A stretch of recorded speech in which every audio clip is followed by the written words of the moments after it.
Hello everyone, my name is Ruby Yadav and I am a legal intern at Lexis and Company. I am pursuing my LLB from Meri Professional and Law Institute, MDU Rohtak. I am glad to get this opportunity to represent myself and discuss my topic with all of you. So today I am going to discuss a topic which is the most important topic under the Muslim law, that is the will, which is also known as the wasiyat.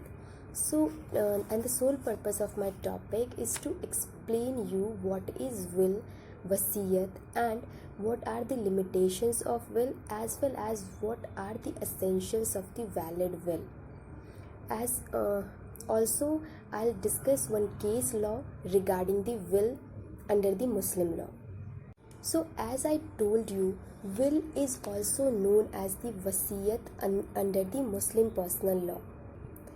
Under the Mohammedan law, a Muslim person can dispose of his property by gift, by creating a waqf, or by assessing his testamentary power, that is by making a will.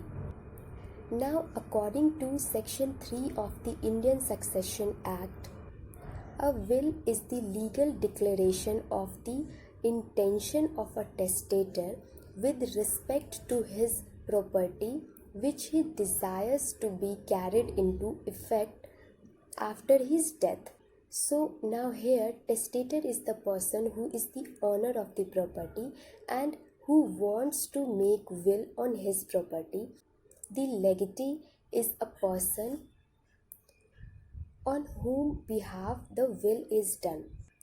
Now, there is no formality to make will under the Muslim law. It can be done orally also. What are the limitations of the will? So, under the Muslim law, it is there that more than 1/3 of the property cannot be given by will, that is to some stranger. And if the consent is taken by the legal heirs and given more than 1/3 of the property to a stranger after his death, then it will be valid.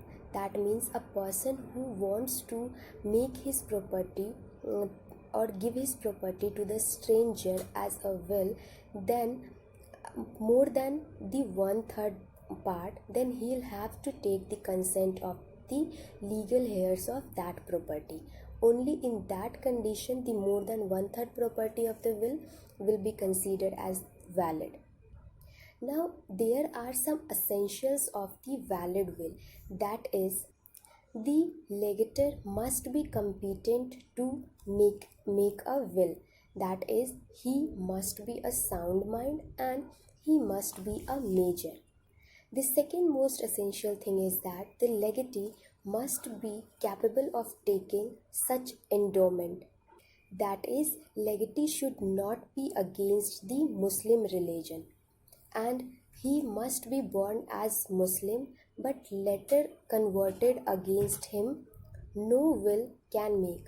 That means if a person is born Muslim and he converted his relation from any other religion other than the Muslim, then no will can be made on his name. And the third situation regarding legatee is that if born in other caste like Hindu, then against him will can be made,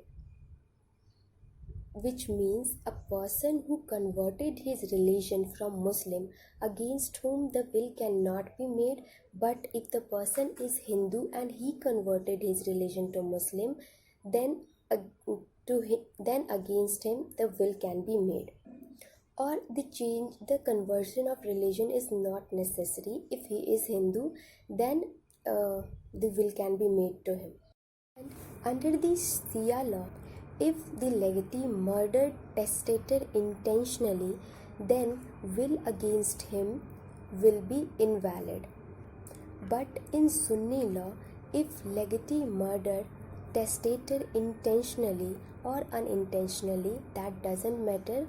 In that situation, the will get cancelled. It is very essential for the will that the free consent of both of the parties must be there. as well as the legator must possess the testamentary right over the property.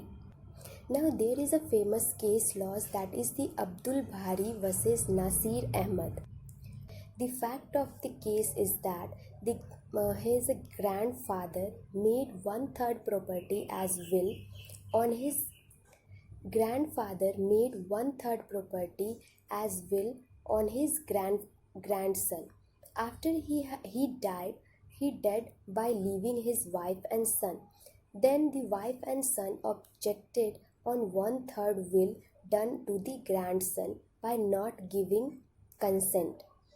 It was held that there is no need of consent of the wife and the son, because as a grandson is not the heir of that property, he is a totally stranger to that property. So the one third property can be given him as a will without the consent of his wife and son. Only if the person want to give the more than one third property, then he needs the consent of the legal heirs. So this was about the will, the basic information regarding the will under the Muslim law. That's it for the day. Thank you so much, all of you.